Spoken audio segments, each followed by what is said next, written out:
Hello दोस्तों, कैसे हैं आप सब। उम्मीद करता हूँ आप सब अच्छे होंगे। लो फिर एक बार एक नई कहानी के साथ आपका अपना दोस्त आपके अपने चैनल पर हाजिर है। उम्मीद है आपने ये चैनल को सब्सक्राइब कर लिया होगा। अगर नहीं किया है तो प्लीज़ कर लें। धन्यवाद। दोस्तों, भूत प्रेत, चमत्कार, काली शक्तियाँ और अलौकिक ताकतों से भरी इस दुनिया में बहुत कुछ ऐसा है जो इंसानी समझ से बिल्कुल परे है। इतना कि विज्ञान भी इनके होने का कारण कभी स्पष्ट नहीं कर पाया। आज हम आपको कुछ ऐसा ही बताने जा रहे हैं जिसे सुनकर आप थोड़ा असमंजस में ज़रूर पड़ जाएंगे। आप इन्हें हकीकत या अफसाना कह सकते हैं, लेकिन इंसानी दुनिया में इनके होने जैसी बात पर संदेह नहीं किया जा सकता। डायन, ये शब्द आपने कई बार भूतिया सीरियल या फिर फिल्मों में सुना होगा। वैसे भारत में डायन का नाम लेकर मासूम औरतों को भी शिकार बनाया जाता है, लेकिन आज हम आपको असली डायनों से जुड़ी एक ऐसी हकीकत बताने जा रहे हैं जिसे सुनने के बाद एक बार तो आप दहशत की गिरफ्त में ज़रूर चले आएंगे। कभी आपने ये सोचा है कि सबसे पहले यह शब्द या फिर डायन कहाँ और किसे दिखाई दी थी, और कहाँ से इनके होने का एहसास होना उत्पन्न हुआ था? नहीं तो चलिए ये कहानी भी हम आपको सुनाते हैं आज। महाराष्ट्र के लातूर जिले में बसा एक छोटा सा गांव है, हरंगुल, जिसके बारे में यह माना जाता है कि यहीं से काले जादू और डायनों का उद्भव हुआ था। बहुत से लोग बंगाल को भी काले जादू का गढ़ मानते हैं, लेकिन जहाँ तक डायनों के अस्तित्व की बात है तो उनके शुरुआत यहीं से मानी जाती है। 15वीं शताब्दी में पहली बार डायनों से संबंधित घटनाएं होने लगी थी, और तब से लेकर आज तक हम इस खौफ की चपेट में हैं।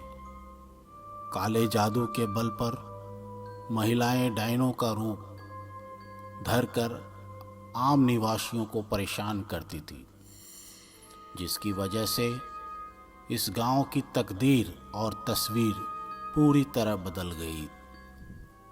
इस गांव की एक महिला निवासी के डायन बनने से इस डर की शुरुआत हुई, और देखते ही देखते डायनों की एक टोली यहां आकर बस गई। गांव के लोग बहुत भोले भाले थे। वे समझ ही नहीं पा रहे थे कि उनके साथ ये अजीब अजीब घटनाएं क्यों हो रही है। आए दिन किसी न किसी की मौत, जवान लड़कों के गायब हो जाने जैसी घटनाओं से पूरा गांव दहशत में था। बुरी ताकतों और काले जादू की स्वामिनी डायनों का प्रकोप धीरे धीरे बढ़ने लगा। खूबसूरत स्त्री का रूप लेकर वह जवान लड़कों को पहले अपने प्यार के जाल में फांसती, उनके साथ शारीरिक संबंध बनाती और फिर उन्हें मार डालती थी। उनके रक्त से वे कई तांत्रिक साधनाएं भी करती थी।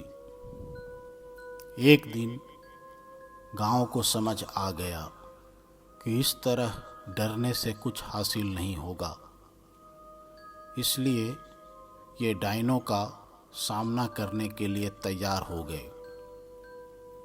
डायनों को पकड़कर उन्होंने पेड़ के साथ बांधकर वह उन्हें जिंदा जलाने लगे। लेकिन बुरी ताकत इतनी जल्दी पीछा कहाँ छोड़ती है। मरते मरते डायने यह कहकर गई कि वे वापस जरूर आएगी और अपना बदला लेगी। आज ये गांव सुरक्षित तो है, लेकिन डायनों के प्रकोप से पूरी तरह मुक्त नहीं है।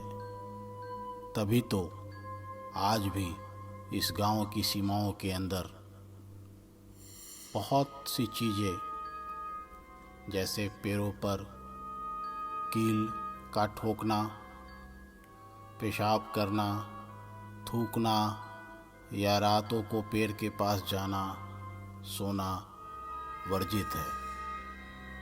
क्योंकि आज भी गांव वालों को ये लगता है कि पेड़ों पे डायनों का वास होता है, जिसकी वजह से वे लोग अक्सर सबको ये हिदायत देते हैं कि आप जो है अकेले में पेड़ों के पास रात में ना जाया करें। इसी से जुड़ी हुई एक और घटना मैं आज आपको बताता हूँ, जो कि छत्तीसगढ़ की है। 200 साल पुराना एक डायन मंदिर है। जी हाँ, आपको यकीन नहीं होगा, हिंदुस्तान में आपने अक्सर देवी के मंदिरों के बारे में तो सुना होगा, लेकिन क्या आपने कभी डायन के मंदिर के बारे में सुना है? आपको जानकर हैरानी होगी कि छत्तीसगढ़ डायन देवी का मंदिर है। रायपुर भिलाई।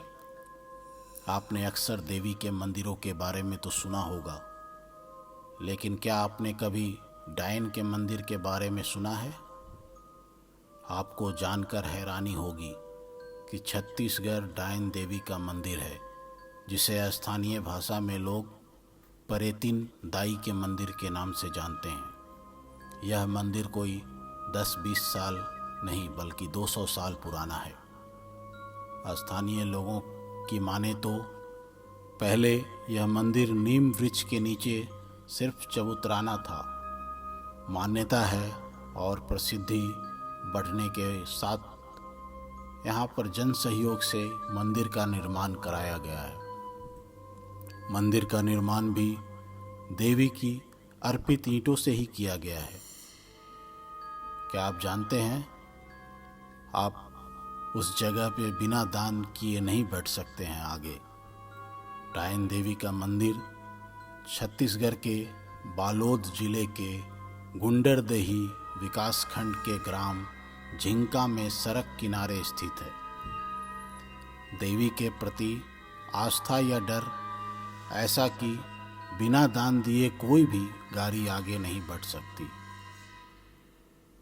जो भी मंदिर के सामने से होकर गुजरता है, उसे यहाँ कुछ न कुछ दान अर्पण चढ़ाना ही पड़ता है। यह अनिवार्य है। अगर आप मालवाहक वाहन से जा रहे हैं तो वो वाहन में जो भी सामान भरा है उसमें से कुछ न कुछ चढ़ावा अनिवार्य है। चाहे ईंट हो, पत्थर हो, पैरा हो, हरी घास हो, मिट्टी, सब्जी या कोई सामान, भाजी आदि क्यों न हो। ग्रामीणों की माने तो नहीं चढ़ाने पर अनिष्ट या वाहनों में खराबी आ जाती है। ऐसा कई बार हो चुका है।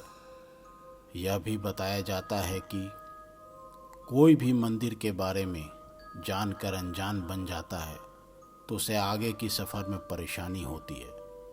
यदि अनजान व्यक्ति है तो उसे देवी क्षमा कर देती है। गांव के यदुवंशी मतलब यादव अगर मंदिर में बिना दूध चढ़ाए निकल जाते हैं तो दूध फट जाता है। ऐसा कई बार हो चुका है। ग्रामीण मक्खन लाल ने बताया कि यह मंदिर काफ़ी पुराना और मंदिर की बड़ी मान्यता है। गांव में भी बहुत से ठेठवार हैं जो रोज़ाना दूध बेचने आसपास के गांव और शहर जाते हैं। इस मंदिर में जो दूध चढ़ाना ही पड़ता है।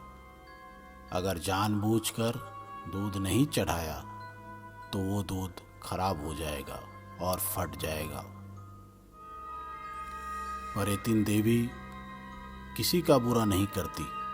वे राहगीरों सहित सच्चे मन से प्रार्थना करने वालों की मनोकामना पूरी करती है। यही कारण है कि दोनों नवरात्र पर बड़ी संख्या में श्रद्धालु इस मंदिर में ज्योति कलश प्रज्वलित करते हैं। ग्रामीण राजू सिन्हा ने बताया कि परेतिन दाई हमेशा सबका भला करती है। जो भी व्यक्ति इस मंदिर में आकर सच्चे मन से प्रार्थना करे तो उसकी मांगें पूरी हुई है। मंदिर में ईंट इतनी अधिक संख्या में चढ़ती है कि मंदिर निर्माण के अलावा गांव के अन्य विकास कामों में भी किया जाता है। यहाँ पर सबसे ज़्यादा चढ़ने वाली चीज़ों में ईंट ही अधिक है। तो दोस्तों, कैसा लगा आपको ये कहानी? उम्मीद है आपको पसंद आई होगी। हमारे चैनल को सब्सक्राइब करें ताकि आगे भी आपको ऐसी मज़ेदार कहानियाँ सुनने का मौका मिले। धन्यवाद। अपना ख्याल रखिए।